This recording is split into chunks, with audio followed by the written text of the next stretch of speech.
Review. Call the roll, please. Guy? Here. Turtle? Here. Hudson? Here. Marcone? Here. Whitmer? Here. Item number 3. Make a motion to adopt the agenda. Second that.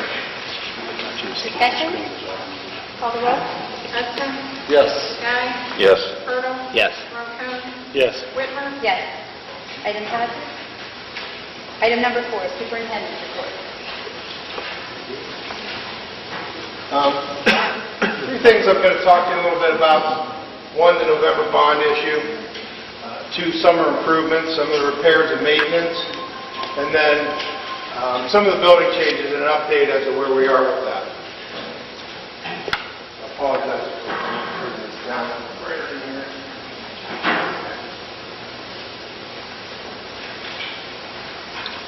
Okay. First of all, the November bond issue really is a focus of Southside Middle School. CHS was new in 2000. Joshua Dixon was completely renovated by the end of 2012. Actually, a little bit earlier in 2012, we finished the gymnasium. Southside Middle School was built in 1962 with the addition in 1969. Some of the issues that we have to consider in Columbiana schools, I think, are somewhat critical. One, the district collects 20 mills for operational purposes. It was reduced from 28.9 through legislation. So essentially, we're at the 20 mill floor. We do not have permanent improvement funds available to us. Well, how is that? I think that the board has to clearly understand as we move forward with the bond issue of where we get dollars for facilities, for the things that we do. 4.6 mils of property tax is collected today for permanent improvements. So what does that mean out of that 20 mils?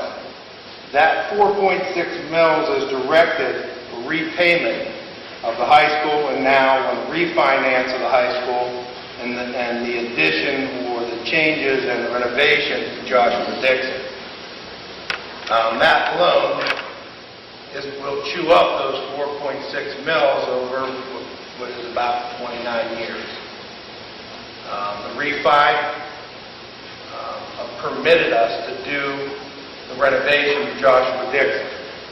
But we do not have permanent improvement dollars like many of the districts out there that still collect their permanent improvement dollars. We did not go through an OSFC project to do our facility, not this facility, not the high school, back in 2000, and also not for the renovation of Joshua Dixon.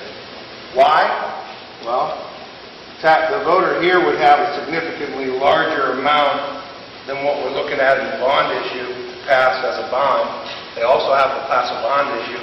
The state would pay about 25%. So 75% of what they would do, and that would be to knock down Southside or knock down Joshua Dixon and build new. That's information that has to be understood, and it has to be understood by the board, myself, and Lori as I present information. I asked Danielle Clancy, who's going to have a meeting tomorrow night for the bond issue, to be available to folks to also understand that information. I met with her and Rich several times now, and I think they have a clear understanding. We do not have funds that we collect to fix our current facilities or put into new facilities. All maintenance improvement projects are funded through the district's general fund. Everything that we do is general fund dollars. Obviously, we have dollars that are earmarked from the federal government, from the state government, for special education, different programs that are mandated that we use those dollars for. And that's where they're directed. But all other dollars that we do to wax our floors in the summer, to clean the carpets, to do anything that we do will come out of our general fund. I think there's a misnomer out there in this community that The general fund is this operational thing that we don't touch to do things, and that's unfortunate, but that's where this district is, and that's because of some of the decisions that were made to build a high school eventually, and then obviously decisions that was recently to refi and do some things to Joshua Dixon that was in drastic need of doing.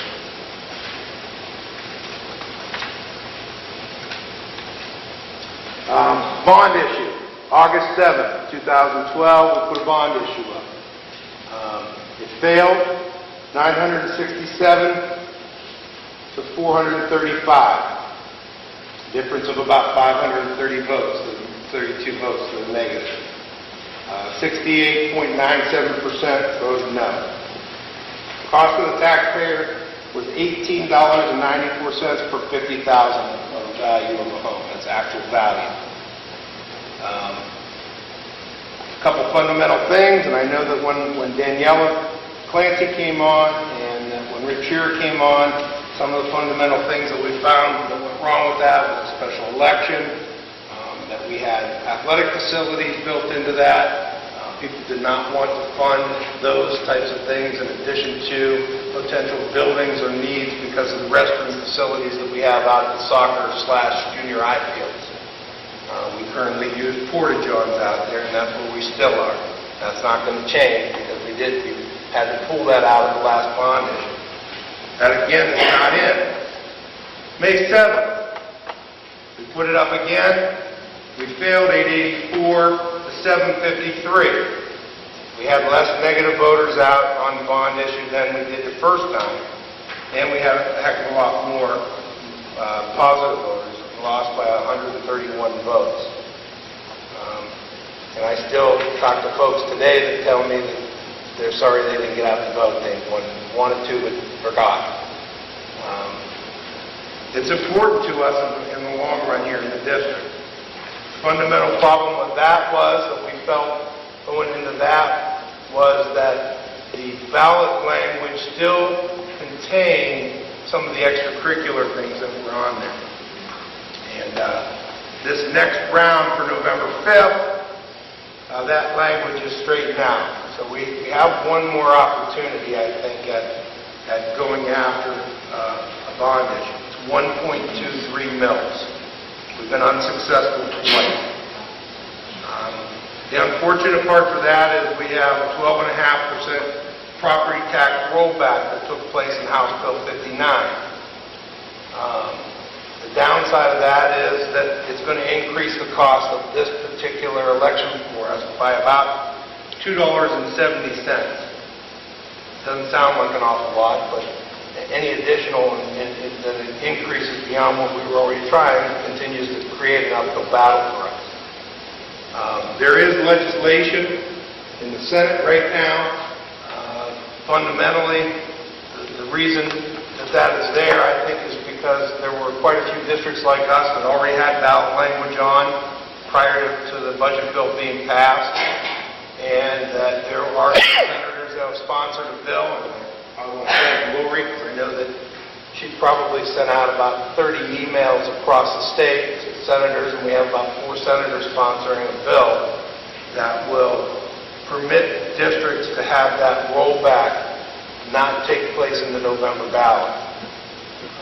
Does that mean necessarily it'll be successful? Not necessarily, but it certainly is an indicator that we at least have some people advocating that they understand that the difficulty in passing levies to begin with are out there, and that some districts already have had things on the ballot. So our co-chairs for this bond issue is Daniela Clancy and Richard Pura. I think they did a tremendous job this last time around to change that. You know, from going from a 68.97 no vote to a 54% closing the gap, about 400 votes different. I think that if we're able to pull the community support,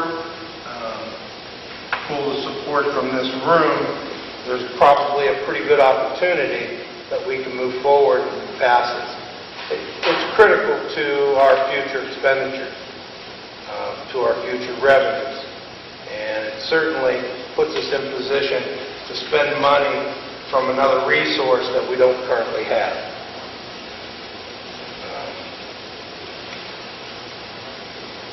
So moving forward to some of the improvements and repairs and maintenance from this summer. And I'll go back to the fact that August 7th, we had some of these repairs that I'm going to talk to you about, both that have been done this summer and that will be done here in the near future because we have to fix them. And some of those repairs were included in the August 7th ballot are no longer in there, which means they have to be fixed. And to fix them, there's only one source that comes from, and that's our general fund. Gymnasium floors and locker rooms were redone. 2 years ago, we knew we had to redo the floor. We held that off. Jimmy Marino did some of the work in-house. Still cost us about almost $3,000 for him to do it, which was repainted, revarnished. We tried to skate through for a year. Last year, we were able to find a company to do the varnish at the same price Jimmy did it at cost. So we went with them last year, but I can tell you that through the course of volleyball season, basketball season, I heard negative comments about our facility, negative comments about our floor, being the worst floor in the area. We knew that going into it, that we had to make some adjustments with that. The process there is not replacement, but sanding. You sand and you repaint the things that are on there, you varnish what is there. Major purchase for kitchen disposal repair. We have a disposal that was out, and a standpoint that was probably about $3,500 to get a new one. We found an auction who they auctioned off over at Austintown that had a stainless setup that included the disposal, and we were able to get that for a couple $100. Pretty inexpensive. We were able to save some money there. Joshua Dixon parking lot had to be sealed and repainted. You have to seal that. It's just part of the process of what you have to do to keep that from getting in a position to have to replace or repair it. It was new and obviously needed sealed, and when you seal it, you have to repaint it. All three buildings, floors were stripped and waxed, and the biggest thing in the high school is the cupola, which is this right up above us. These were the windows that were in there that had to be repaired. It's unfortunate, but they're dry rotted, they're leaking, and it caused some damage. I know Mr. Marino has fixed the plaster and paint out in the one out here in the main entrance, but from a standpoint of what condition they were in for 13 years of wear and tear, they were in bad shape. The decision was made to use glass block with the fact that little to no need for repair in the future or longer term. So that was taken care of as well.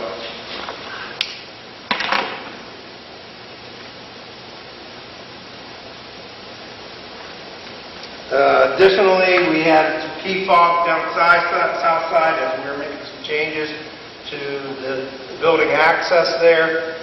We had the key fob back by the junior high gym and to the front area of the building, which we used originally bus drop-off, one of the bus drop-offs for junior high. So those will have key fob options on them. All of these are, everything that you see, obviously, in talking about spending and whatnot, has to come out of general fund.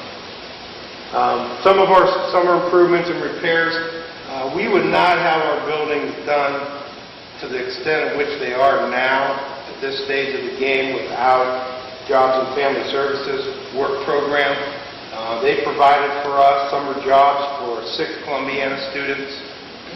So many thanks to the student custodial team, Justin Hoffman, Nathan Huck, Jack Slater, Chris Dirk, Nicholas Nemec and Nicholas Del Signor. Those students worked custodial group all summer long, and I know that the custodians are grateful for their help and their assistance through getting everything done. They did a lot of heavy moving, and a lot of the stuff that the custodians don't have that getting back. Some of the improvements and repairs that are going to take place that we'll continue to look at and that we'll be addressing in the near future. One that's a little further off is the repair to the parking lot of CHS Southside Middle School. It's a little difficult to see, but the potholes that have developed, we sealed that last year, and it was maybe little too late on that. It had been sealed one time before, and the unfortunate part is we're probably looking at patching it again, and the determination will have to be made as to whether or not we need to replace or go over the top of that circle. You can see the sidewalk in front of the CHS as pictured there. Both sides of that front walkway that walk into the front of the building are in serious need of repair. I think some of that salt damage, probably over the winters, it's difficult to tell, what happened, whether the mixture was good at that time. But again, you're talking about this stuff was done 13 years ago and has to already be replaced. It's just part of the maintenance process, and I know that Mr. Marino is looking into some costs to see what that will do for us.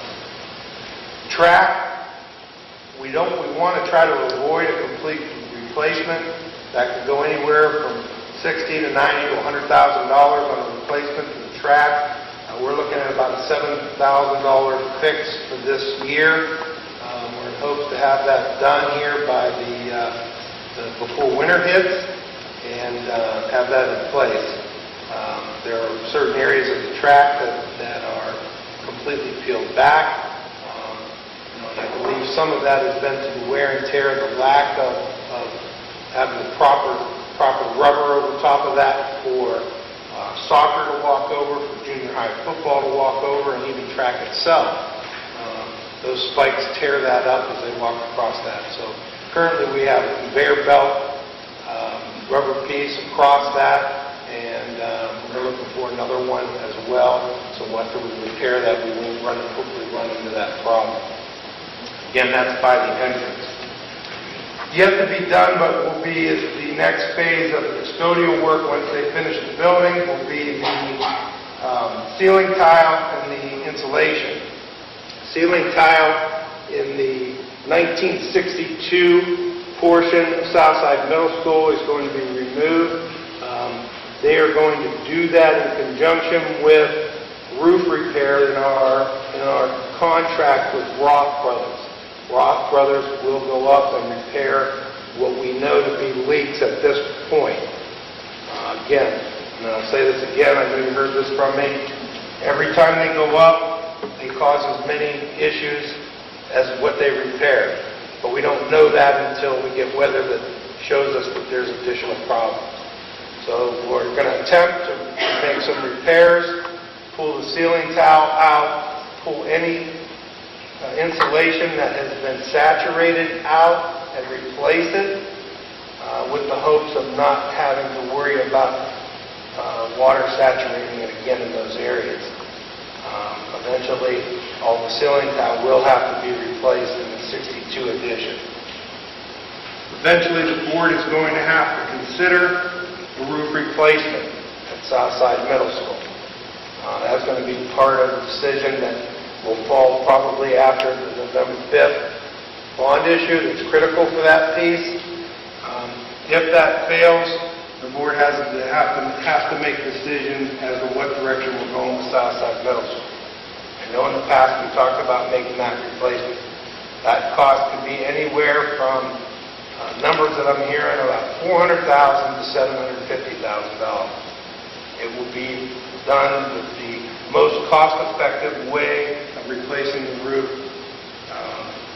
regardless of whether we pass that or not. That's the replace. Replace. That section. Correct. And not just the 62 section. we'll replace the 69 section as well. Right now, we're not currently selling seats in the 69. You know, part of my concern right now is that of the 62 edition, we're still using the music room. And it has leaked in the summer already when we tried to wax floors. It has upset that process. We've had to repair the area of wax where floors were waxed and when they were wet and then it leaked on. So if we have leaks in that, we'll have to react to it, potentially have to find another location for music at that point. We're attempting to use that part of 62. On the bottom right, that picture there looks at the location going down the hallway of where we intend to put a barrier between the 62 and 69 edition. Some of that hallway there is part of 62 as well as 69. The floor terrazzo there, so you're seeing that that was done in 69. We do have to also look at additional handicap accessibility at CHS. We have 2 wheelchair students at this point in the high school. And right now, our current handicap accessibility comes by way of the wing where the high school gym is. That's where our handicap parking is. It is the closest in proximity of getting into the building with the weather. I think when building was originally built, the idea was to put that handicap parking there because those folks could get into the building first. To put it out front, they have a sidewalk that's longer than the length of from the handicap to the commons area from that location. So they're actually out of the weather from that location. But we've had a request to please look into potential handicap parking out near the front for potential pickup and things like that during the school day.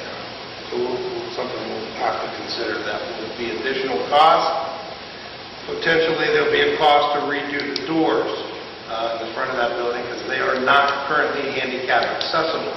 We did put in a ramp in the front when we put in the ramp at the south side spot of the building. We put in the south side I should say curb cutouts. We put in one at the high school as well. But we do not have doors with handicap buttons, etc. Some of the building changes and update. As you all know, the 5th grade is located this year in Joshua Dixon. It will be in the 4th grade hallway. I went through a walkthrough today with Mrs. Sharshin. Again, kudos to the custodial staff for getting that, all those rooms moved. They did a wonderful job. I think they're ready to go for the most part, and I think be ready for the first day of school. At Southside Middle School, we moved the 6th grade to the top floor, and 7th and 8th grade classes to the bottom with the exception of science. The offices for Southside Middle School will be combined with CHS this year, and probably the biggest change for the building, other than the offices and the closure of that part of the building, will be lunch in the commons this year at the high school. The gymnasiums that we use also in the high school and the music room, the band room, will still be used as we always have used them. So lunches will be served in the south and the commons. 6th, 7th, and 8th graders will have their separate lunches. I know 7th and 8th grade is combined, I believe, and 6th grade will have their own lunch. As far as the high school, I guess I should back up. We did make a change to one of the classrooms down Southside Middle School was treasurer storage. That has been converted to a classroom to accommodate another 7th and 8th grade room. And we've moved to the CHS, the treasurer storage, to a smaller size classroom up at the high school.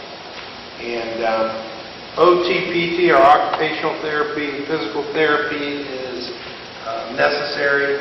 We used Southside to do a lot of that last year. This year we'll be doing that in part of the special ed rooms of CHS. So those are some of the changes.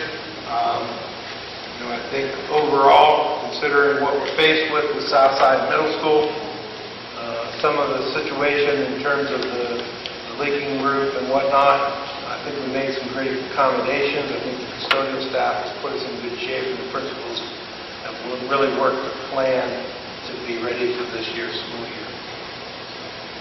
That's it for my report. No questions? Thank you. Item number 5, principal's report. I'll go ahead and start. I'll go ahead and start. At Joshua Dixon, you'll see in your board share, I put my report in the first week curriculum and professional development and a race to the top update. Under professional development, I put that our focus for 13-14 will be student growth measures and SLO training, testing, implementation, curriculum mapping, and redesigning our current standards-based scorecards, as well as literacy collaborative for 3rd through 6th grade. This aligns with the staff survey assessments that were given in the spring. As far as our Race to the Top update goes, it's in progress. We submitted a PD plan, and they're asking for some more alignment to our scope of work for year 4, so I'm going to go in and look at both of those and make the adjustments that we need to. I put our OAA scores there. I'll also be uploading to board share our 3rd grade reading guarantee scores and outcomes, as well as diagnostic scores that I submitted to EMIS in the end of May and our PCI community assessment in Title I. I listed some upcoming events there for August and September for you. I'd like to invite the board August 21st, next Wednesday, for our open house night. I think it's a comment from 6 to 7:30. It'll be informal, a meet and greet where the kids get their classes, meet their teachers, they can bring in their supplies. I would like to welcome to Dixon the 5th grade staff, Mrs. McNeil, Mr. Shaw, Mr. Mosher, and Ms. McAllister, and classified staff. I'd like to welcome Mrs. James, Mr. Walken back, and Mrs. Farmer back. I'd like to thank Mrs. Miller. You can't even imagine. There have been kids enrolling every day. And it's crazy, crazy. So I really want to thank her. She's been awesome. She's been handling everything and records transfers and maintaining. So I'd like to thank her. Again, to reiterate what Mr. Mook said, I'd like to thank the custodial staff, Mr. Cowan, Mr. Dolan, Mr. Batcha, and I did have 2 of those students, academic and development, in my building. And it was phenomenal. The scores are amazing. Everything is great.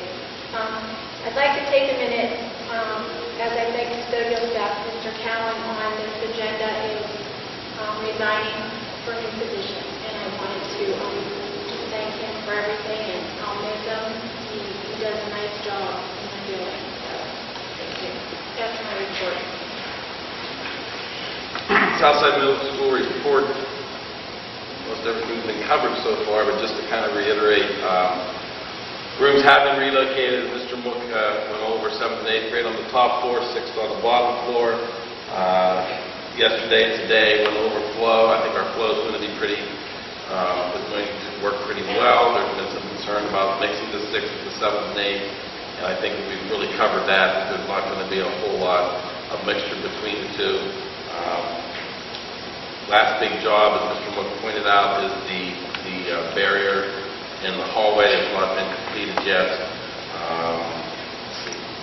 Our gym floor looks great. I can't wait for basketball season. My ex-maintenance man in Wellsville told me last year that, well, at least Columbiana's lasted one thing. It's the worst floor he's ever seen.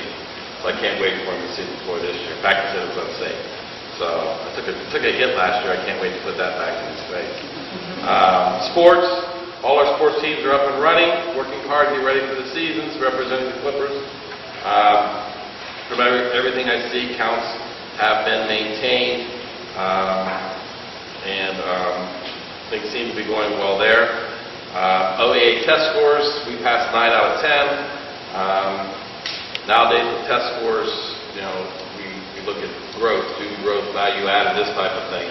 So that's still kind of be measured, but I guess some schools felt we did do very well, but I've already been told, hey, you guys didn't do very well. I think our 6th grade, I can't wait to see the whole comparisons. I think our 6th grade probably had top scores, so congrats to them. But we're also in the midst of hiring a tutor for the year. The application's in Thursday, and we will assess. We have what we call an assessment, which I've never really enacted until this year. This year, I will be in charge of assessment and assigning assessments. So we will hit hard. Sixth grade teachers will probably be happy that that tutor will have a lot of access to this tutor to work on this fifth grade that seemed to struggle last year. So we'll be getting our tutor hired here shortly. Important date, teacher in service. That's coming together. It's going to be a packed day, a lot of good stuff there. August 30th, big day in the middle school. Our 8th graders that are in band will be marching in their first varsity football game. Something it's kind of exciting because our 8th grade band students always are kind of like the first high schoolers. And the all-aboard school picture day on October 3rd has already been set. So we'll be going with Freddie again for school pictures. That's it for Southside Middle School. Okay. At the high school level, Ohio came out, the ODE came out about a week ago, announced that starting out in October 2014, that all 10th graders will be taking the PSAT test, that the assessment generally used to be given to 11th graders to identify National Merit Scholar. Now that is going to be required of all 10th graders. The assessment, they say, and I'm quoting the ODE here, that the assessment will not be used for college admissions, placement, for course grades, but rather to help guide high school course selection and preparation. We're still waiting for news on whether the OGT will drop out or if they will continue that as well. This is great news. Our whole AP class, which consisted of seven students, received the highest score possible in the recent AP calculus exam. 7 out of 7 received a 5, and I believe the national average for that is like 28% of students generally receive 5. So congratulations to Kyle Bryan, Clayton Cooper, Addie Dunlap, Reed Gleason, Mitch Houston, Lindsey Roncone, and Cassidy Stout. Just fantastic news. To echo everybody else, thanks to the custodial staff for working so hard this summer. The school is really taking shape and looking great and scheduled for opening. My own comment on the gym floors, many of our athletes have already come up to me as I go through practices and things and come up and express their thanks to you guys for letting that happen. So they were very appreciative, and that's all they want to talk about is how nice the gym looks and how safe it is compared to last year. Student events coming up. Meet the Team Night will be this Thursday, the 15th at 7 p.m. Mr. Buzzard's kind of been filling me in on some of the plans for that, so that sounds like an exciting night. Extravaganza. New student orientation will be Thursday, the 22nd at 7 p.m. NHS and student government will provide the snacks and the tour. Under students and community, NHS is looking at doing service projects this year in the park and at Robert Mycroft.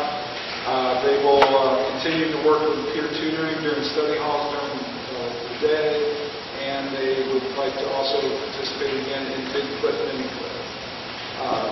Student government will be selling Clipper gear when school starts as a fundraiser. They're also going to be hosting Fall Sports Senior Night. That'll be September 13th.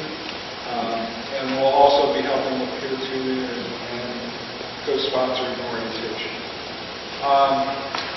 Under athletics, I've been around to many of the practices. Everything seems to be going really well. A lot of the rosters have a little bit increase in numbers. A couple things to point out. This is all in the board chair, but a couple things in particular. The cheerleaders are going to be at the Canfield Fair on the 28th, and our band will be performing at the Canfield Fair on the 29th. And that's my report. Thank you.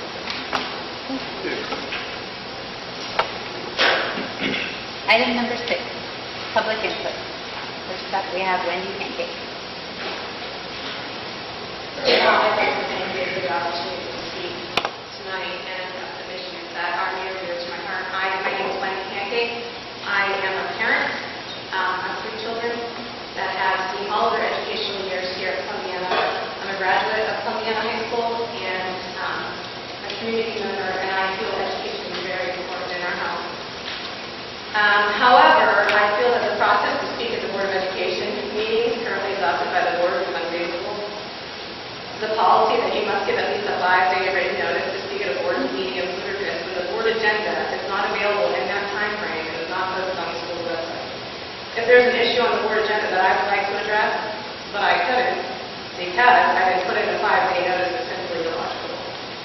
After speaking with Kelly Whitmer on the phone, I understand that you don't want to be blindsided with issues that you are not aware of.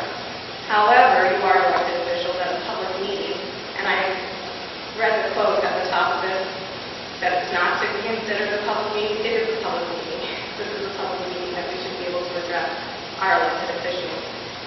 I feel we have the right to speak to the whole board at one time rather than one at a time in a phone conversation. I feel that you as a board are obviously discouraging public participation, so I'm not sure what you have to hide or why you don't want to hear or why you don't want to hear from the public on issues that are important and affect our schools. I've done a lot of research over the last week or two, knowing that I wanted to address you as a board, and I've come up with some questions for you. And my question to you is, what are you doing for our school to make it fiscally responsible?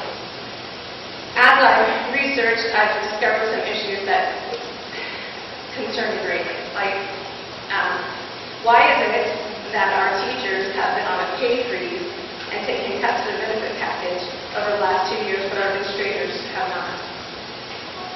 Receiving up to a 3.5% raise. Why are we resurfacing? And I heard all the praises and accolades to the gym floor, and that's great.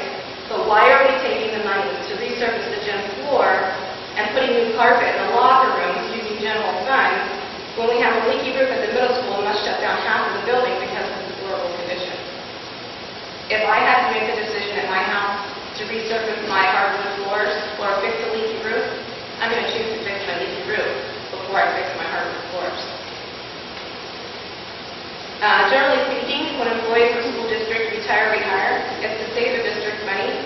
After talking to Kelly on the phone, Kelly stated that the rehire employee posted would be a $30,000 savings to the district over 2 years. But as I read through her contract, it says in no event shall she be paid less than the salary that she is currently receiving.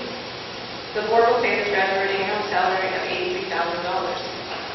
That's crazy. When a teacher retires and rehires, they are paid at the base salary, which most of the time is about half of their pay.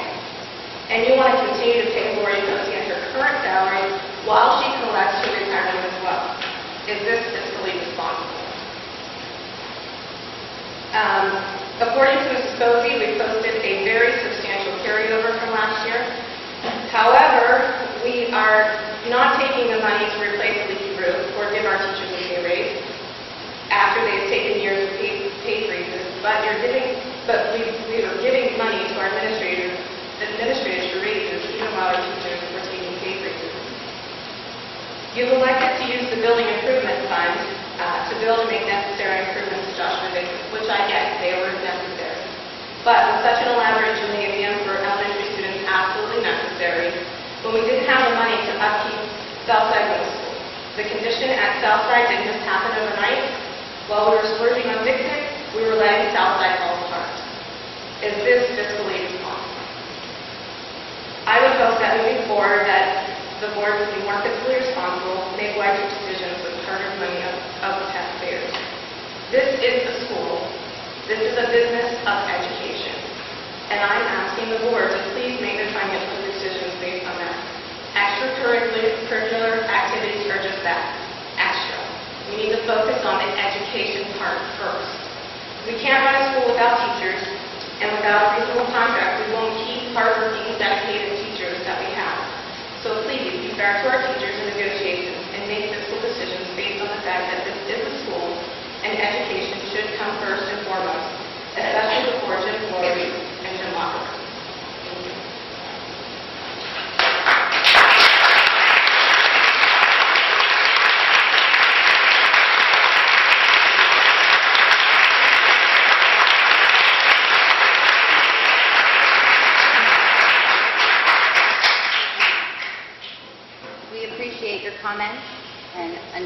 obviously, there's some things we cannot comment on, but, we don't have the same things to be able to say back to you.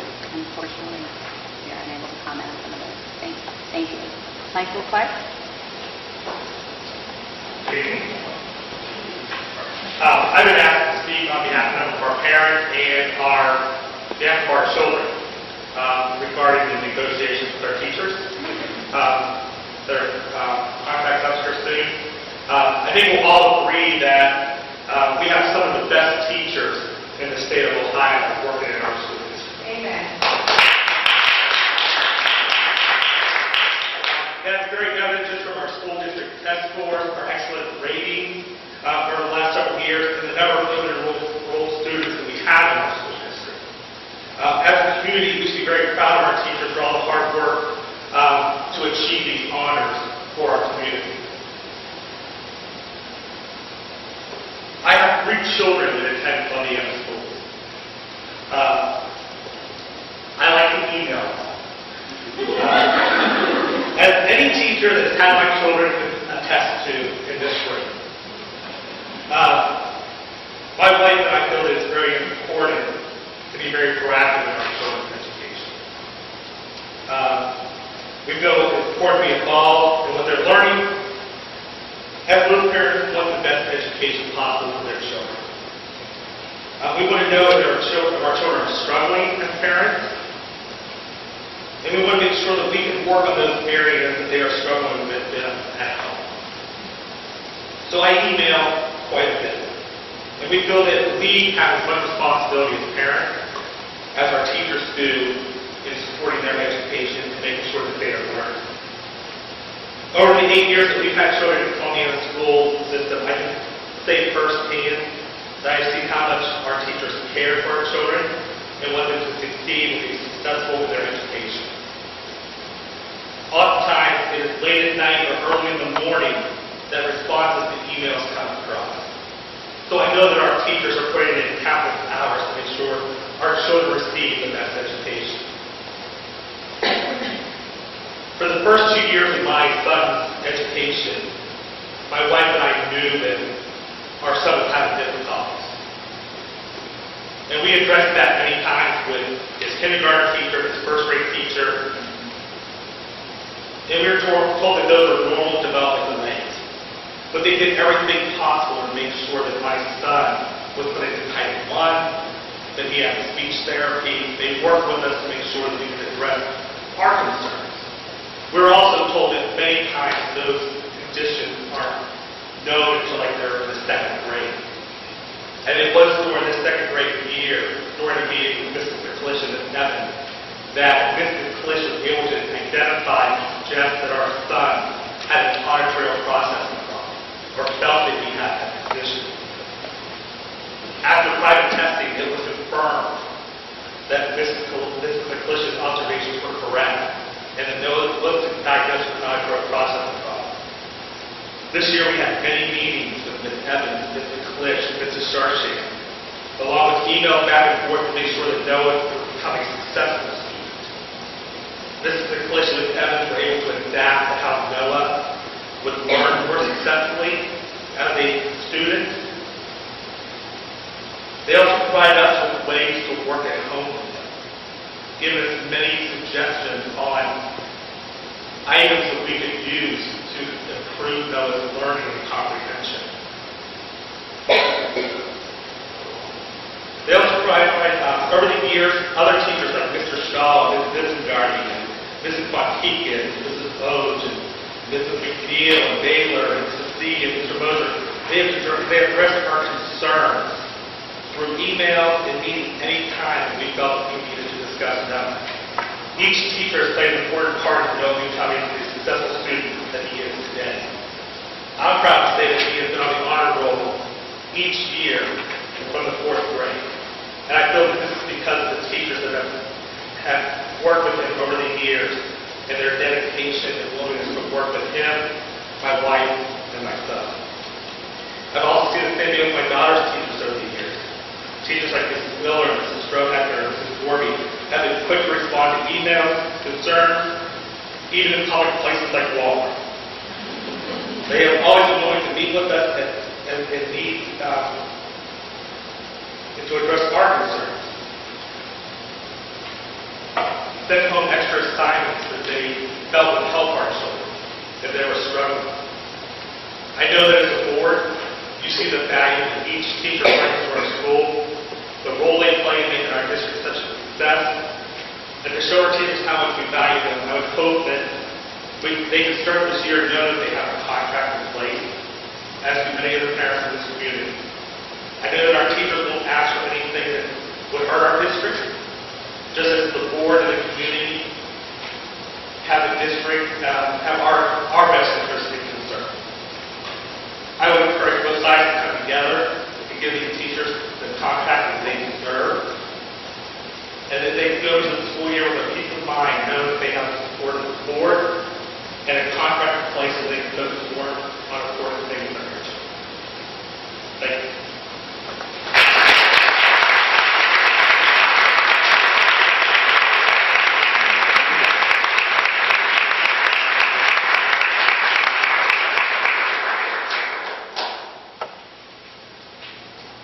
I have a couple comments. And some of you that know me probably know I'm probably not going to just sit here and say nothing. And you are right. I've lived in this community my entire life. I graduated from this school system. Both of my children graduated from the school system. I know many of the teachers here, and there's a lot that I don't. I don't have one child in the system. I have no axe to grind with anybody, whether a teacher, whether a parent, whether an administrator. I basically decided to run for the board, or actually I was appointed, and then I ran after that because I felt I needed to contribute. And that's what I'm here to do. Now, we have rules in board meetings, and they are so that the meeting is orderly run.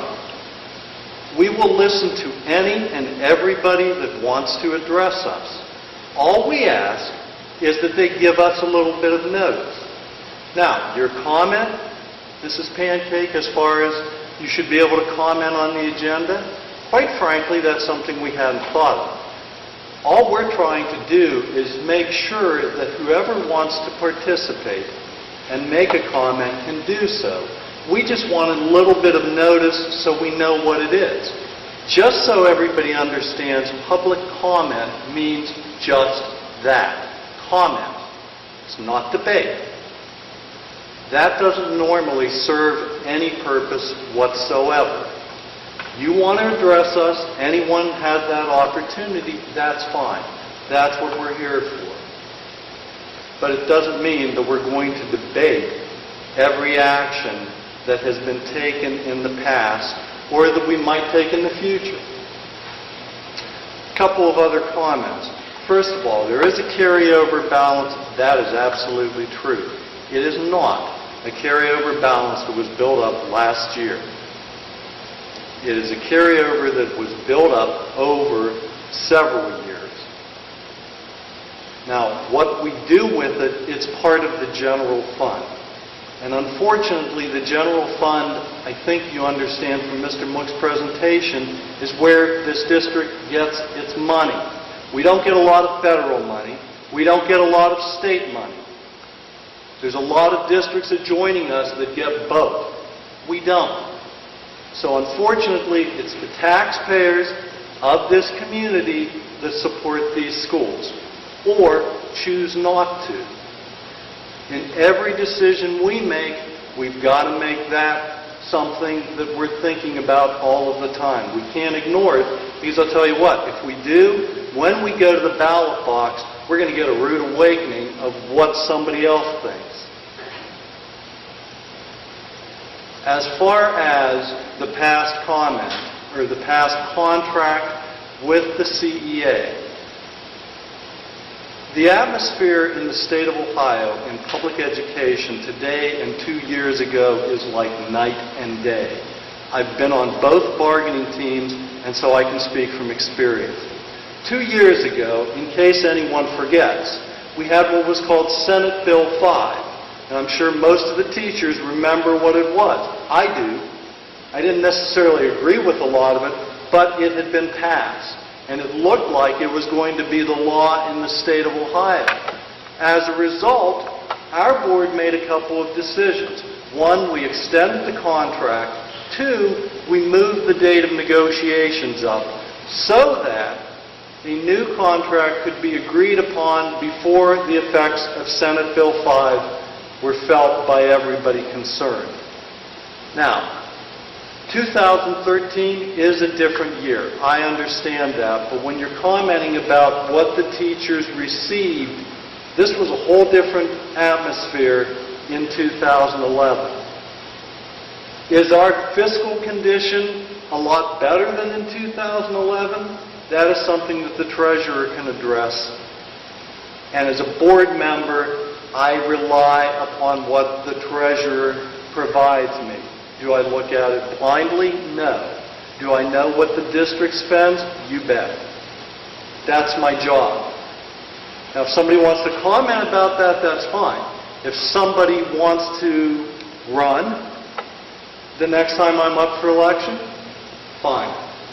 But I'm here to benefit the kids, to benefit the teachers, to benefit the administrators, and the community. That's what I see my job as. If anybody disagrees, I'm here for a couple more years. Sorry. That's all I have to say.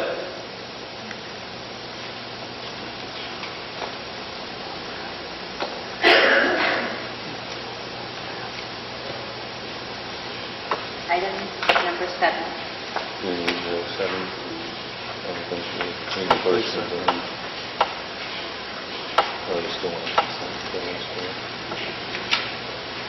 Okay, we're going to forego the executive session.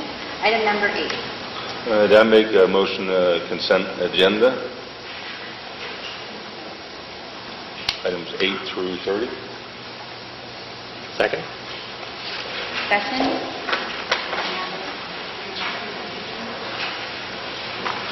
Call the roll. Guy? Yes. Herbal? Yes. Hudson? Yes. Marcom? Yes. Whitmer? Yes. Item passes. Item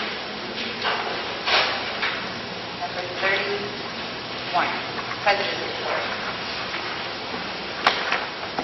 I would like to I appreciate all public input. It is our job as we are elected officials, and we do appreciate your input.